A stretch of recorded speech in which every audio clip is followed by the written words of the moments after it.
Adventure Taste Moments. Ako po si Brent Valdez at nandito tayo ngayon sa celebration sa 75th year anniversary ng GMA Network. Best. Kasi pangarap ko talaga maging artista, bata pala ako. And hindi ako nagkamali na I am part of GMA Network kasi I live up to the values at yung end game na gusto mangyari ng GMA Network is to entertain people, you know? And I'm here. I'm very happy. Dream come true. Congratulations to GMA Network for this.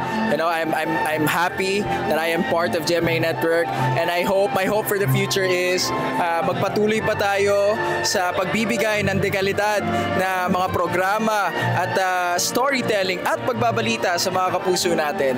Maraming salamat po and congratulations GMA Network.